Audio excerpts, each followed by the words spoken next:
Aujourd'hui, vous allez devoir reconnaître l'animal que je vais imiter. Bouac, bouac. Pour ceux qui ont reconnu l'animal, mettez-le en commentaire. Yo les refs, c'est Dazen alias la grenouille du game. Bouac, bouac.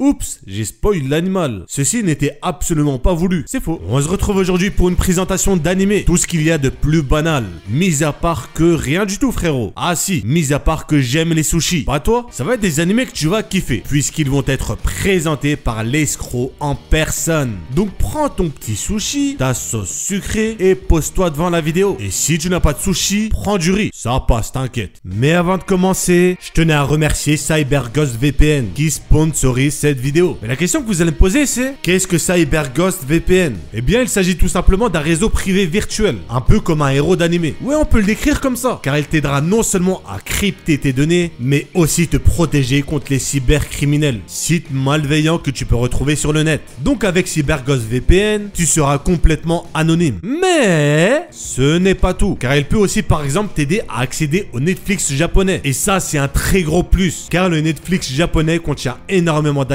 non disponibles sur le Netflix français, comme One Piece ou Dragon Ball, pour ne citer que. Et j'ai cité l'exemple du Netflix japonais, mais tu peux aussi le faire pour plein d'autres pays. Donc tu auras ici un VPN ultra complet qui t'aidera à énormément de choses. CyberGhost VPN est disponible pour tous les systèmes d'exploitation, Smart TV et consoles de jeux inclus, avec un abonnement qui protège jusqu'à 7 appareils à la fois. Ah, ça c'est cool. Je vous laisse donc un lien en description qui vous permettra d'obtenir moins 84% sur votre abonnement pour un total de seulement 1,94€ par mois, en plus des 4 mois offerts à la souscription. Alors ne passez pas à côté. Et ouais, c'est un nouveau truc ça. Et vous bénéficierez également d'un support client 24 heures sur 24 et 7 jours sur 7 en français, ainsi que d'une garantie satisfait ou remboursée de 45 jours. Tout est sans risque. Alors inscrivez-vous à CyberGhost VPN dès maintenant. On va commencer avec Bento. Ouais, on commence avec de la bouffe, qui parlera d'un BG du nom de Saitoyo, qui un jour va acheter un bento dans un magasin. Jusqu'à là, tout est normal. Il a faim, il achète à manger. Logique. Mais d'un coup, il va s'évanouir. Et quand il va reprendre connaissance, il va voir qu'il n'y a plus aucun bento en vente. Triste. Il va donc aller chercher à grailler dans d'autres magasins, puisqu'il a faim. Il veut manger. Mais il va se rendre compte qu'une guerre a lieu. Ouais, c'est quoi ce bordel, tu vas te dire. Et je suis d'accord avec toi. Lui, il s'est dit qu'il ne veut pas se mêler de cette guerre. Non, mais je précise la guerre du bento. Mais il va quand même être obligé à y participer. Le synopsis est totalement what the fuck. Mais c'est ça qu'on aime ici. L'anime est assez marrant, tu comprends rien, mais c'est trop kiffant. T'as ici une œuvre où il y a une guerre pour de la bouffe. Pour être original, c'est original. Et dites-vous qu'on a en plus de ça une bonne animation. On est dans un harem avec de la comédie et bien évidemment de l'action. L'action, c'est celui qui mange le sushi le plus rapidement. Donc globalement, je vous le conseille, surtout si vous aimez bien les choses un peu loufoques. On va maintenant passer à un animé du nom de Cross Ange, où l'on sera dans un endroit où une technologie du nom de Mana a fait son apparition, faisant en sorte que beaucoup de problèmes de société, comme la guerre, la famine ou la pollution, ont été éradiqués. On suivra ici Angélise, qui est princesse de l'empire Mizurugi. Jusqu'à là, tout est normal. Jusqu'à ce que les gens découvrent quel est ce que l'on appelle une Norma, c'est-à-dire un individu incapable de manier le mana. D'ailleurs, je vous avais parlé d'un animé similaire lors de la dernière vidéo, sauf que le protagoniste était un gars. Original, dis donc. Et par la suite, elle va en quelque sorte se faire rejeter à cause de ça et va rencontrer des semblables à elle, c'est-à-dire des Normas. Donc oui, on peut dire que c'est du racisme. Et le racisme, c'est pas bien. L'animé est vraiment, de mon avis en tout cas, excellent. On a une histoire très bien travaillée, avec un mecha qui, en vrai, change beaucoup des autres, puisqu'on a du drame et du ecchi. Oui, ceci est mon argument pour dire que ça change. J'ai beaucoup aimé le côté drame, puisque c'est toujours quelque chose qui ajoute, disons, du piquant. Et globalement,